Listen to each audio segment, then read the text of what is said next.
നമ്മൾ ശുഭ്മാൻ ഗില്ലിനെയും സൂര്യകുമാർ യാദവിനെയൊക്കെ കളിയാക്കിക്കൊണ്ടിരിക്കുകയാണ്.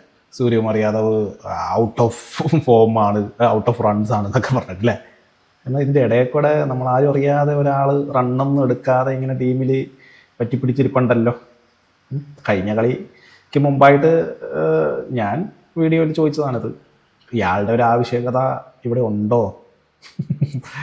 ശിവൻ ദുബെ, ഓൾറൗണ്ടർ ശിവൻ ദുബൈയുടെ അവസാന 10 ഇന്നിങ്സിലെ സ്കോർ ഒന്ന് വായിക്കാം.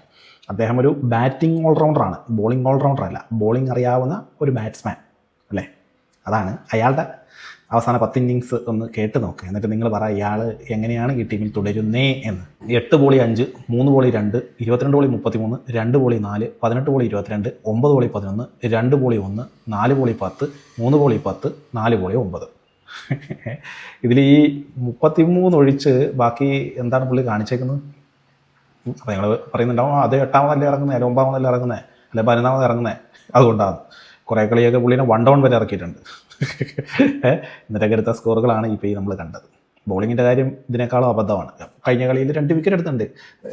നമ്മൾ ബോളിംഗ് കാർഡിൽ നോക്കുമ്പോൾ ശിവൻ ദുബെ 2 വിക്കറ്റ്. എങ്ങനെയാണ് 2 വിക്കറ്റ്? അവസാന ഓവർ ബുംറയ്ക്ക് വിശ്രമം കൊടുത്തതാണ്. കളി ഇന്ത്യ ജയിച്ചെന്ന് ഉറപ്പായതുകൊണ്ട്, അതായത് 50 റണ്ണിന് മേലെ ജയിക്കാൻ വേണ്ടതായതുകൊണ്ട് ശിവൻ ദുബെക്ക് കൊടുത്തു.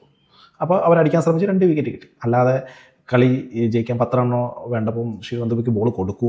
ബോൾ കൊടുത്താൽ അയാൾ 2 വിക്കറ്റ് എടുക്കാനുള്ള സാധ്യതയുണ്ടോ? ഞാൻ കാണുന്നില്ല സുഹൃത്തുക്കളെ.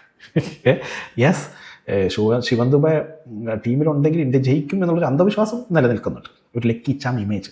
അതല്ലാതെ ഇയാൾ എത്ര കളി ഇന്ത്യനെ ജയിപ്പിച്ചിട്ടുണ്ട്? തീർച്ചയായും അർഷദ് റാണയെ ട്രൈ ചെയ്യണമെന്നാണ് ഞാൻ പറയുള്ളൂ. കാരണം അദ്ദേഹം കിടിലനായിട്ട് ഉയർന്നു വരുന്നൊരു ഓൾറൗണ്ടറാണ്. ഓഡിയിൽ അദ്ദേഹത്തിൻ്റെ ബാറ്റിംഗ് പെർഫോമൻസ് നമ്മൾ സെറ്റപ്പായിട്ട് കണ്ടു. സോ